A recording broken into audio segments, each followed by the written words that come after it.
Speaking of adrenaline, we were just talking about that. There's such an adrenaline rush to the music that you make. There's sort of though a way that people describe your music as sort of um, death metal with also a little bit of progressive post metal. Do you all have a way, Victoire, that you tend to describe the music that you all make? I think post prog metal kind of thing, progressive post metal, that kind of thing. I think feels at home. It's quite a wide range of bands within that. There's a festival in the UK called Arctangent, which is basically it's mostly that kind of music, but within that you've got like math rock and post punk. The post rock, sorry, and a lot of post metal and a bit of progressive as well in there. You even have like genty things as well in there, and I just feel like within that spectrum, you can kind of we just feel at home within that. Wouldn't you say, Max? I would totally agree with that. Actually, I guess that the good thing with the post-metal ticket is it's not that much of musical schemes or a special sound because in the post-metal range of bands that you can get, you can get so much different sonor sound and way of thinking music. Actually, the only thing that gather everything and we kind of cope with that musically is to make things to I would say to push the scheme I wouldn't say further but I would say in a more uh thought way actually.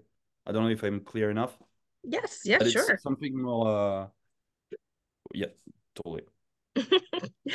Max, who are some of the bands you listened to when you were growing up that had an influence on the music you make now? Cool.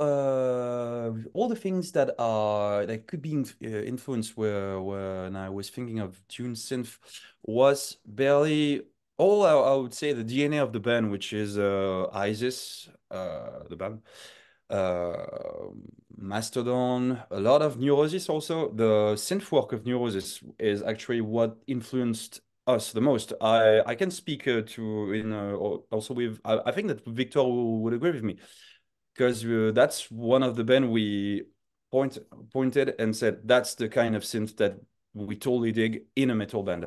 Apart from that, I would say that there's also a lot of IDM and electronica influence that I try to push on those heavy guitar and guitar oriented songs.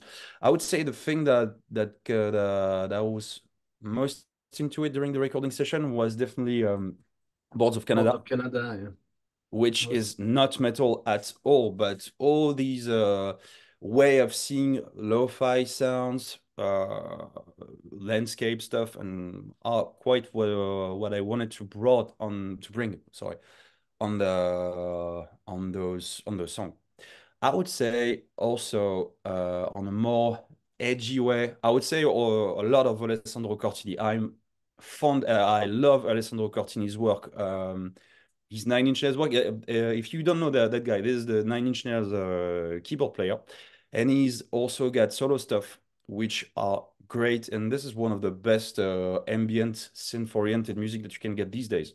Totally thought about this kind of architectural sound while I was doing all the textures in the album.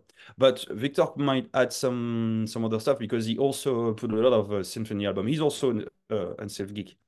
I've got the Moog in the back just over there. But yeah, I think the way we did this was quite complementary, and complementary as well in a way that Max had like more the electro kind of an ambient background, and I went at it with more of I like I think more leads because I play guitar quite a lot, so I think more as a I'd like I'm hearing like maybe like an actual lead or like a thing that's getting played on top that's maybe a noodly, like a bit more nutty and stuff like that. The thing that I'm really digging in we since in metal and in rock in general tends to be more that kind of thing. I think we could not talk about Cult of Luna without talking about what we've done with synths because I always thought they were excellent at putting synths in their music. I've seen them live doing the Julie Christmas album, the one called Mariner. yeah, Mariner. Mariner. Mariner live was incredible, like absolutely incredible. And the scenes was so at the front of everything, and the way he was just, you know, sandwiching the music was really interesting. The guitars were doing some of the more mid-range stuff and foundation stuff, and the scenes would just be coming either to reinforce it or just to take over sometime. And I always thought that was super interesting. And then there are other things like you know, we mentioned Neurosis earlier on, super interesting when it comes to post metal. But there is so much. There is one synth player I particularly like, and I listen to her quite a lot. She's called Lisa Belladonna, and she's like a Moog Anders artist, so she does tons of videos, and she's got her little Bandcamp. Most of the things on it are free, and she's incredible, like a virtuoso of synthesizer, and you know, clearly like an amazing pianist to start with. But then on top of that, she explore that and, you know, sublime that with synthesizer. Yeah, I really recommend listening to what she does, because it's very, very mind blowing. So yeah.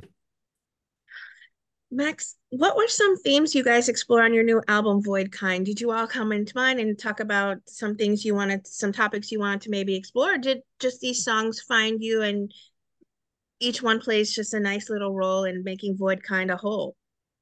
I would say that Victor can would add some more intels about that after I finished. But I would say that when I put my fingers on those songs, the songs was written from start to finish. That was the whole structure, and I just have to just add flavors and tiny stuff on where I wanted to. Cool thing is that the boys uh, just let me do basically what I wanted, and then we added some filters. We've choose a lot of things. When I went to the studio, we filtered all the ideas I had, and after that we went to a more organic and consistent way of playing all these things, and it was quite good actually, because I would say that Dune is the only band where I work with is actually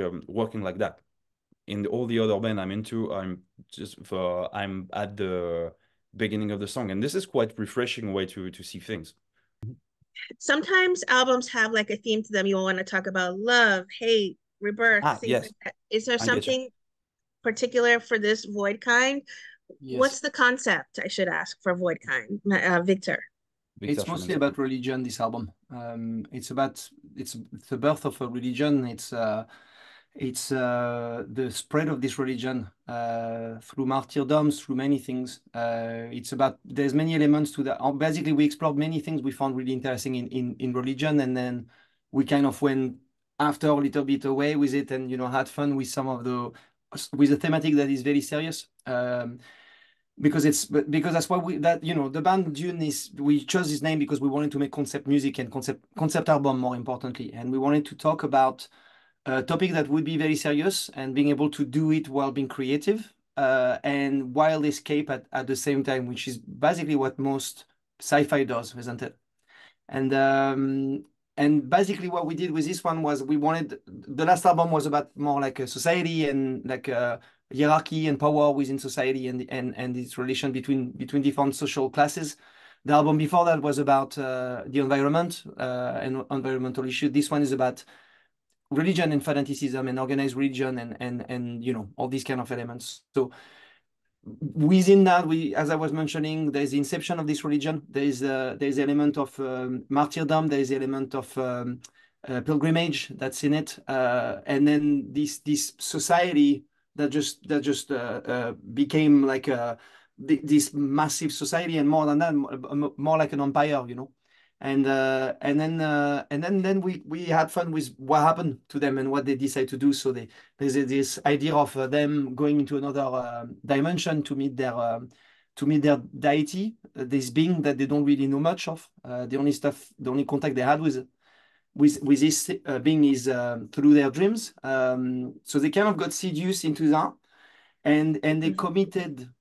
At first, they started from good place, but they committed atrocities to end up in this place. So yeah, to answer again your question, to sum it up, it's very much about religion, fanaticism, and many things around it. That's sometimes both positive and both negative. You know, there's some amazing stuff that work on thanks to religion, some really good philosophy, for instance, some beautiful art. But then there is the darker side of it that we wanted to talk about.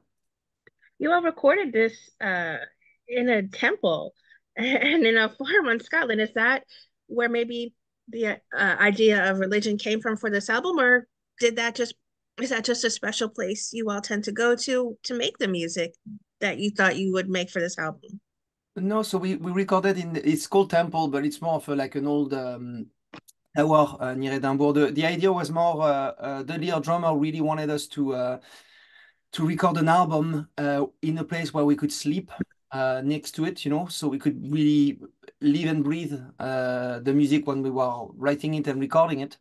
Okay. So the place, you've got to imagine that when you record drums and you're recording guitars and especially those instruments, the acoustic of a room is really important. So we wanted to have a room that was both spacious and had a nice acoustic. So we want to try the place. And so it's like it's a big tower. It's got like these stone walls. So there's a nice reverb to it. And we wanted to capture that for the drums because we were used to being smaller recording studio, like really still a really good studio, but here everything it let the drums really breathe, and that's mostly why we did it there. Max, you Sorry. talked a little bit about how you add music, your part of the music, to the music that the band creates, but do you all tend to have a songwriting process? Is there a way that you all write your music? Do you need to sort of have lyrics and then an idea of how you want the music to flow with maybe a note on your cell phone, and then you come back to it and talk to the band about, look, I heard this little melody in my mind and we want to sort of work around this. Does anyone have any lyrics? Do you have a process like that when it comes to your songwriting, or the band have a process like that when it comes to the songwriting side?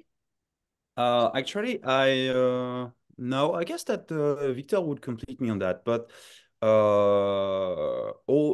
most of the ideas apart from synths came from the collective, and we during the second part of the recording process, after all the drums and guitar were done, we actually gathered with Victor and Dan and I and start writing things actually and laying down all the ideas we had, but there wasn't any completed song brought on the table. It was just snippets and tiny pieces that we gather up. Since I think that that you guys have always done some sort of things like that. No one ever writes a full song and gave it to the band saying play that.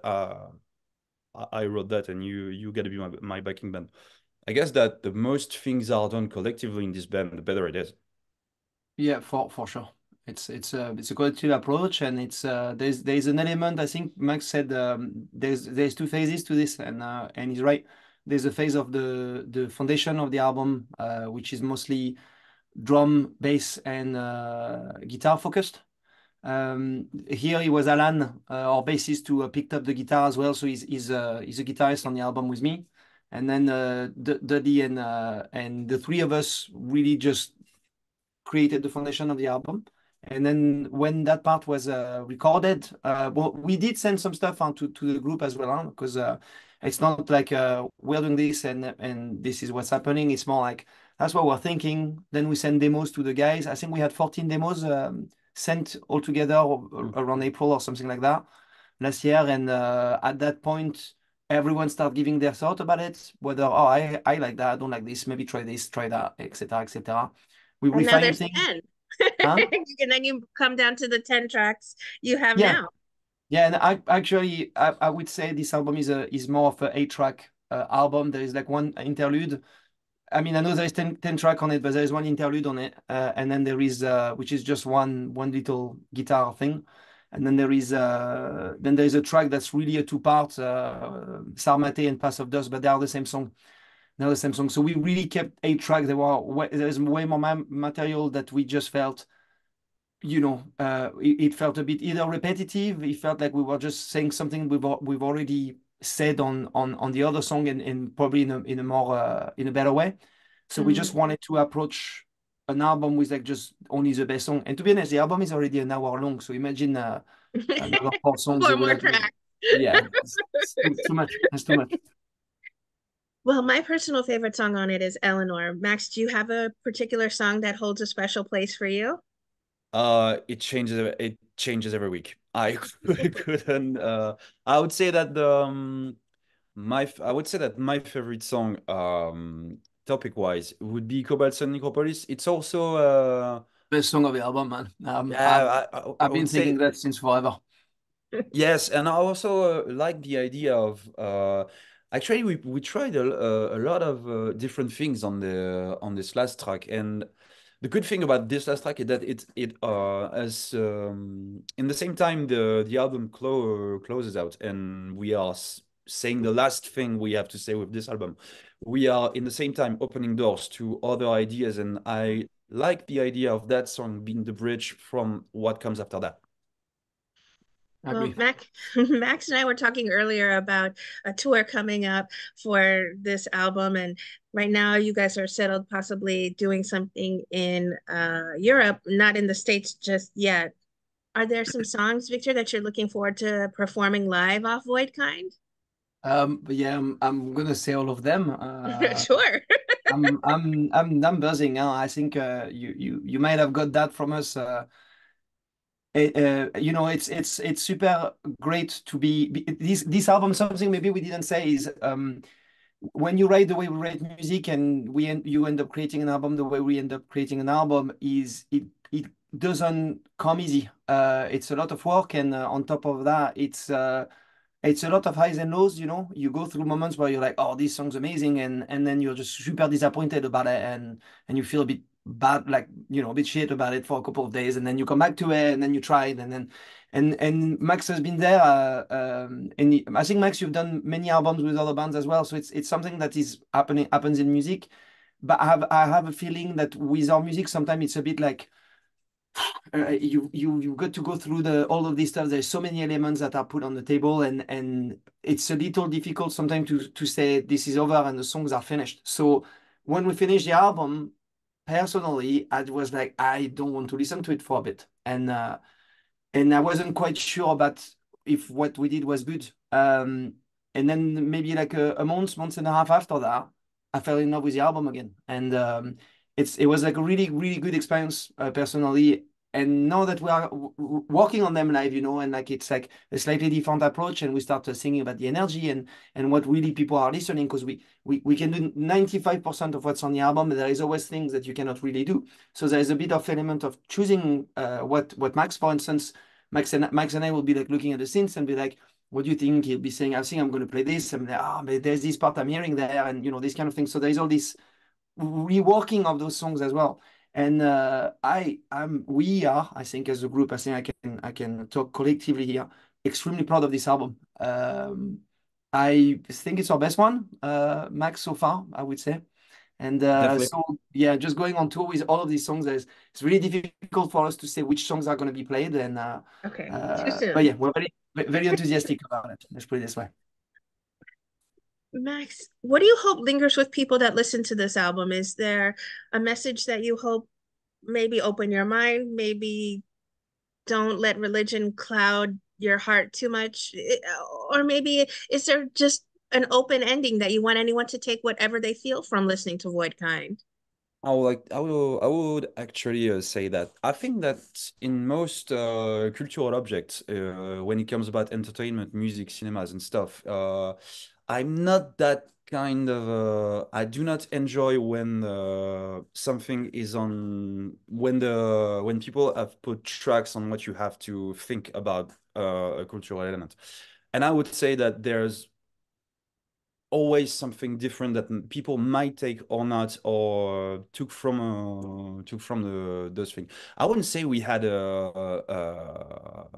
I wouldn't say we had a simple message driven by the music. I would say there's plenty of it, and in this kind of music, especially, you can take almost whatever you want. It is some sort of I would take that as a big picture with a lot of elements onto that, like like a painting. And on this painting, people will see that, other people will see other things. And cool thing about art and entertainment, actually, is that you can actually take what you want from it, and sometimes you can actually be taking something that you wasn't expect to take from that. I guess that we'll probably go with that. Don't know, Victor, your thoughts on it? Yeah, I'm the same. I think it's not meant to be like an obvious message. There is none of that. There's never a really obvious message or obvious thing to take. If anything, for us, what we do is our music, and it's more we want to give layers for the listeners or for people if they actually want to dive into the lyrics. So for us, it's all about the music, and then bringing something all together with like a nice concept and good lyrics and good good vocals and stuff. Because then if people are like, oh, I'm really enjoying it, like people really enjoy that and really questions what this album is about, they'll start checking the lyrics and they'll start making their own interpretation of what the album really is about. I think that's more powerful than us just telling them, by the way, be careful and don't become a fanatic. We wrote this song Yeah. about that, and if you like You have this to song, hear you'll this. agree with us. That's Yes. definitely something we don't want to do. Actually, I would say this is I would make the comparison with that might sound a bit exaggerated, but that's something that I actually like in Lynch cinema. You cannot go out of David go Lynch into movie. a David Lynch movie and say, I know what he was actually Talk doing. to talk. You can take things from it, but you cannot actually. And I like that idea, and I think that pretty much everyone in the band agree. That's the only good things you can take from David Lynch. Depends on the movie. Shouldn't have done that to Jude, mate. That's right. Too What would you late. like to say to everyone who are fans and supporters of the incredible music that Divine makes? Victor? Well, thank you for anyone who's been our fan, who have been following us, or who consider themselves a Dune fan. Thank you so much for the support through the years. We are having an amazing time, and I absolutely can't wait for people to listen to this new album. I think they're gonna enjoy it, and hopefully we'll make it. More importantly, hopefully we make it to your part of the world. We really want to make it to the US, and I feel like it's gonna happen on this cycle. We just got to be patient, and it needs to happen in a way that makes sense for everybody. And we want to come and have a good time, do some good shows. Being able to not rush and doing 30 shows back to back with like crazy amount of driving. We want to be able to enjoy a bit of North America as well. That's right. Do some sightseeing when you're here, since how often Of are you in course. the States? Of course.